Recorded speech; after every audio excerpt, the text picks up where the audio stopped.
putting in suggestions about what they wanted to talk about. There are quite a few submissions from ePortfolio Ireland group saying, oh, we'd like to talk about this, we'd like to talk about that. So I thought, well, why not get you to group together and do a group presentation and share all the wonderful stuff that's been coming out of your events and initiatives that you've got going over in Ireland.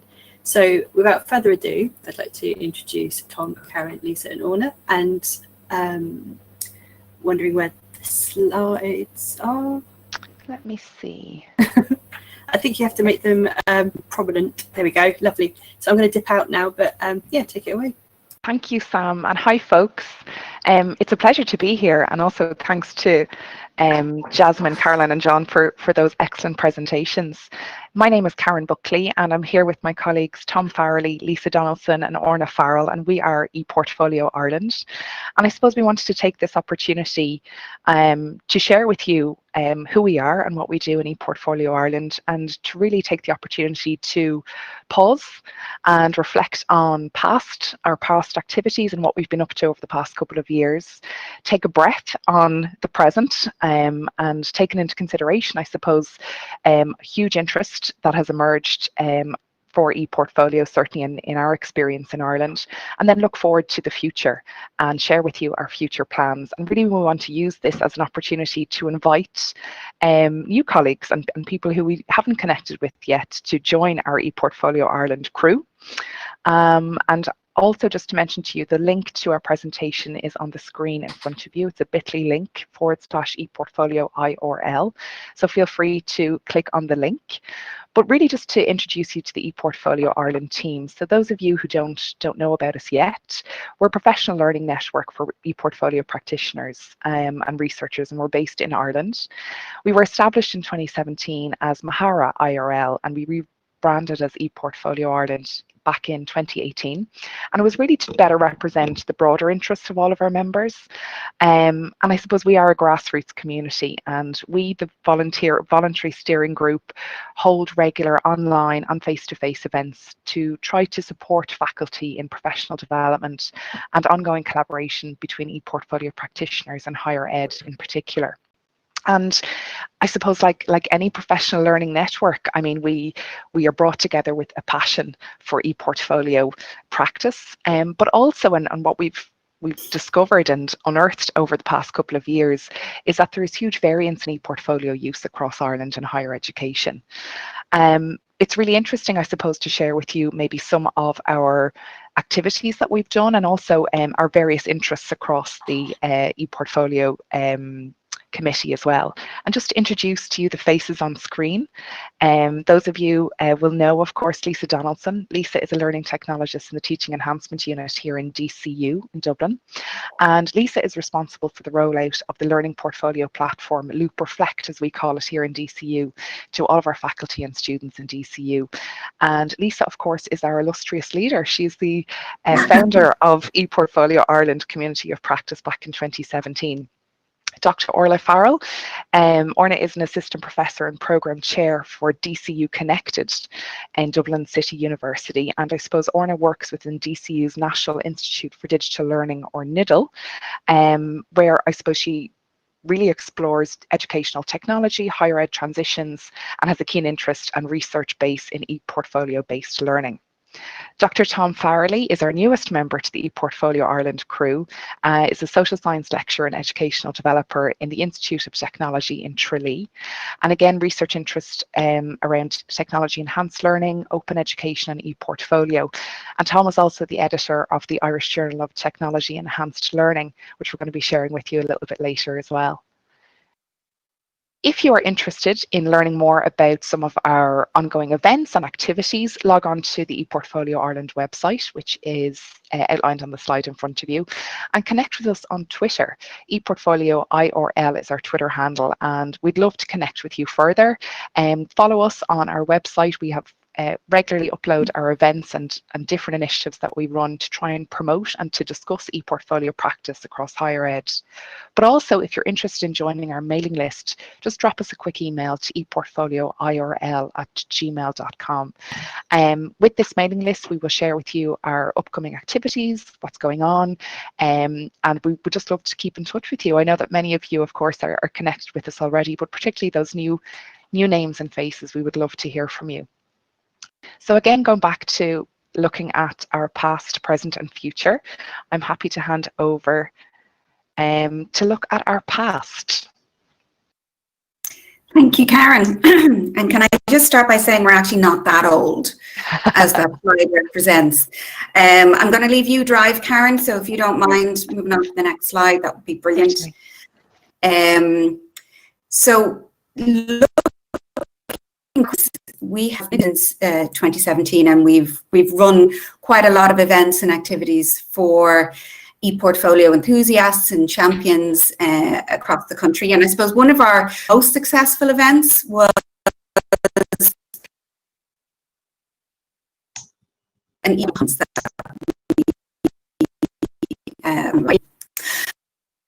just having Lisa, a bit I think there's a bit of a delay. kind of new. Hear me? There's a bit of a delay, Lisa. Try now. What I'll do, I'll turn off my camera. I'm just going to hear a disembodied voice. Does that work? Yeah, we can hear your head. Okay. So no visuals is much better. No visuals. So perfect. We'll go with that. What we look to do is try to find unusual ways, interesting ways, engaging ways to stimulate conversation and collaboration. And the ePortfolio and conference was one of those. I have to say it took nerves of steel to run a full day conference for 60 registered people with no agenda as people walked into the room. But thanks to the openness of the community, a great team, and trusting in the technology, it actually was a great success for stimulating the conversations around what people really wanted to talk about, rather than us setting an agenda. So we wrote about it in the AEPR review, the Journal of Able, and our own Teresa McKinnon recorded a podcast on that with me for ALT as well. So we always look to try and engage, as I say, in different ways. And if you move on to the next slide for me, Karen, I'd like to share just some of the things that came out of, oh, congratulations, Louise, you're in the photo, that's fantastic. Some of the ways in which we worked with people on that day, and I'm just sharing a link there with you now. The assessment ebook came out of one of those sessions at the Unconference. And at the time, I personally was looking for a way to share ePortfolio practices with people that hadn't used ePortfolio and couldn't see how they might embed it in their assessment strategy. So we sought examples of ePortfolios from across the community, and yes, Louise, you're in the book as well. Karen, it's very efficient here because a lot. So we have a lot to share. Quite a number of face-to-face professional development as well as webinars, and in those webinars we've had speakers from the US, from New Zealand. Those face-to-face. You're breaking up again a lot, Lisa. I'll stop. I'll pause. It must be my internet here, which generally is quite good. Well, power away there. I mean, one of us can jump in if it's really bad. Okay, cool. What I just wanted to say around face-to-face is you make conversation as well. And at our one of our last events, face-to-face events, we used another verse format to again support conversation within our group. It was kind of speed dating format where we all moved around the room, and it worked really well. So speaking of speed dating, I'd like to introduce you to my partner in crime, who's going to our current event. Okay, hi folks. Sorry about the audio there. So they were some of the past events. Just tell you a little bit about what we're working on at the moment. So you can change slides there, Karen, thanks. So we have a couple of projects going at the moment. One good project is a national survey of Irish ePortfolio practice. One of the things that really motivates us is to encourage people to get involved in ePortfolio, but also there's a real gap in the literature around practice in Ireland in particular, but practice more generally as well. I mean, the gap is getting filled. There's some great research going on at the moment. So one of the things we wanted to know more about was what's actually happening around the country in the different universities and institutes of technology and teacher education colleges with ePortfolio, because there was no data on it. So we ran a questionnaire. I can't even remember when it was. Was it in January or anyone? I don't know when it was. I have no sense of November. To see it was November. Oh, Jesus. Christina remembers. And so we got a pretty good response. I think we had representation from nearly every higher education institution and a few we hadn't heard of before. And some key things that came out.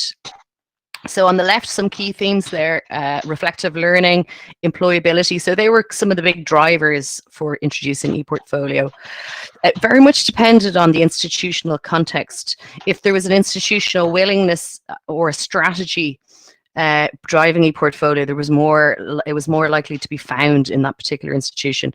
Support came up very strongly, professional development, particularly the technology and the pedagogy. And some recommendations we came up with from the data that we analysed were user-friendly platforms. So Mahara is a good example of that. And one thing we really like about Mahara is the community around it, and the fact that, you know, if we have an idea or Lisa has an idea, that, you know, there's a willingness to develop and incorporate those ideas. So I think that's a real strength of Mahara.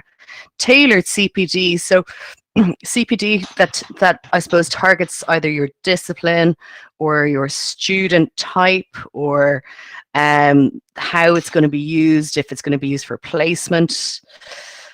And then there is a kind of a national policy context. In Ireland, there's a real vacuum in policy around this area. I mean, the National Forum have upped our game policy around technology in general, but there's still a massive gap in this area, and I think, you know, in a way we're trying to fill that gap. You can advance there, Karen. So here's a couple of snapshots from that questionnaire. You can see we had about 59 responses. Ireland is small though, so that's actually pretty good. So you can see the type of ePortfolio use.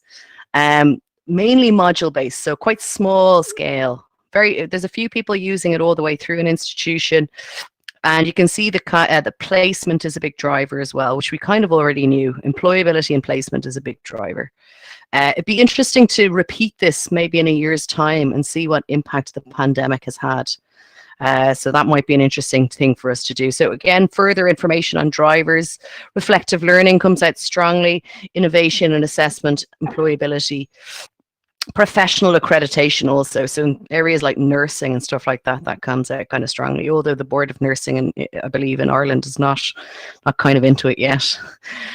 Tom is going to talk to you about another current project we have. Tom? Hi everybody. Yeah, and thanks for that photograph, Lisa, by the way. That's great sentimental value there to me. As Karen said when she introduced me, I'm also involved in the editorial team of the Irish Journal of Technology Enhanced Learning, which is the journal of the Irish Learning Technology Association. I'll just give out a shameless plug there as well, if I can just get a link up there now in a second. But as I said, we put out a special issue call in May, looking at a number of the teams there around case studies there, or emerging teams, so that you can see there. And I won't delay by reading them all out, but the aim very much is to try and get people involved, and sort of not just in Ireland, but we'd also welcome people writing in from abroad. And in response to the FemEdTech call letter to the editors, we're also particularly mindful of that the pandemic has really impacted heavily on those people with caring duties, and despite what we might like to think about society moving on, it still is disproportionately involved, or falls on women. So I suppose that's our call. And thanks, Lisa, she put up the issue there. We're actually having a Pomodoro type event on Monday. If people want to sort of jump in and join in, have the crack. So my God, Orna and Lisa, you are doing absolutely brilliant job, because I'm just sitting here with the hands waving and I'm absolutely useless. So as I said, we really would encourage people to have a look at the journal, and if they're interested in submitting into the paper, that would be useful. So do you want to move that on, please, Karen? So just at the moment. Where are we at? The crowdsourced guide introducing women research. Very active. Would you like to talk in here, or Lisa, would you to come back in here?